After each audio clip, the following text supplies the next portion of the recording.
Karibu katika mada ya leo ambapo tunakwenda kujifunza muda wa kula kwa siku moja. Ni mara ngapi utapaswa kula? Je, ni mara moja, mara mbili au mara tatu? Tutaangalia mtazamo wa kisayansi kwa afya bora. Katika zama za sasa, mtindo wa maisha na maendeleo ya sayansi ya lishe yamezua mjadala kuhusu ni mara ngapi mtu anapaswa kula kwa siku kwa ajili ya afya bora. Wapo wanaofuata mfumo wa mlo mmoja kwa siku, yani 1 meal per day. Wengine kula mara mbili, kwa kawaida asubuhi na jioni, na wengine hufuata mfumo wa kawaida wa milo mitatu. Swali linabaki, je, ni njia ipi bora ya kula kiafya? Utakuwa nami Daktari Lenny Komba nikikuletea mada hii kwa undani. Kama ni mara ya kwanza kwenye channel hii, hakikisha una subscribe ili unapata maudhui yetu mara kwa mara. Njia ya kwanza, kula mara tatu kwa siku. Kula mara tatu yani unakula asubuhi, unakula mchana, alafu unakula na jioni. Faida. Njia hii husaidia kudhibiti viwango vya sukari kwenye damu, hupunguza uwezekano wa njaa kali na huwezesha kugawa virutubishi vinavyohitajika na muhimu katika siku nzima. Changamoto, mtu anaweza kula kalori nyingi kuliko mahitaji, jambo ambalo linaweza likapelekea kupata ugonjwa wa kisukari. Lakini pia huweza kupelekea ongezeko la magonjwa shinikizo la juu la damu. Huongeza muda wa mmeng'enyo wa chakula mwilini. Lakini pia ni kimoja ya kisababishi cha magonjwa yasiyoambukizwa. Ushahidi wa kisayansi.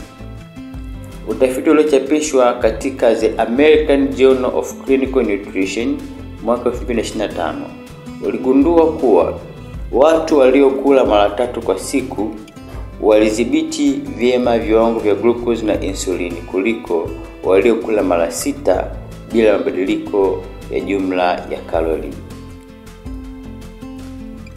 Kula mara mbili kwa siku.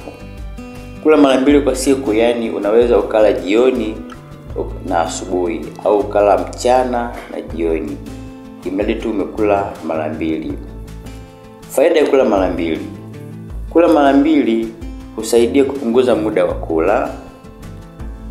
Inaweza kusaidia kupunguza uzito kwa haraka kuliko kula mara tatu, mara 4 au mara 5. Kupunguza hatari ya magonjwa yasiyoambukizwa kama kisukari na shinikizo la juu la damu. Changamoto. Katika njia hii, njaa kali na kuchoka kwa mwili katikati ya mlo huongeza hatari ya kula kupita kiasi. Ushahidi wa kisayansi. Utafiti wa Diabetologia 2014 ulihusisha wagonjwa wa kisukari aina ya pili na kugundua kuwa kula mara mbili kwa siku kulisababisha upungufu mkubwa wa uzito na uboreshaji wa viwango vya sukari ikilinganishwa na kula mara nyingi. Hivyo, hii ni njia bora kwa wale ambao wanahitaji kupunguza uzito na kudhibiti kiwango cha sukari mwilini. Kula mara moja kwa siku. Faida. Inaweza kuchochea ketosis, kupunguza uzito kwa haraka, kupunguza viwango vya insulini mwilini. Changamoto. Upungufu wa virutubisho muhimu unaweza kutokea. Maumivu ya kichwa, kizunguzungu na msongo wa mawazo. Sio salama kwa watoto wajawazito au wenye magonjwa sugu. Ushahidi wa kisayansi. Utafiti uliochapishwa kwenye Cell Metabolism mwaka 2019 ulionyesha mifumo ya kula yenye kikomo kama 1 meal per day huongeza afya ya moyo na kudhibiti kisukari. Hakuna mfumo mmoja wa muda wa kula unaofaa kwa kila mtu. Maamuzi ya kula yahusishe afya ya mtu binafsi, shughuli za kila siku, aina ya lishe ambayo anahitaji. Mapendekezo ya kitaalamu. Kula kwa mpangilio unaofaa kwenye maisha yako. Angalia ubora wa chakula. Usibadilishe mfumo wa kula ghafla bila ushauri wa kitaalamu. Ulikuwa nami Daktari Lenny Komba. Tukutane katika mada ijayo.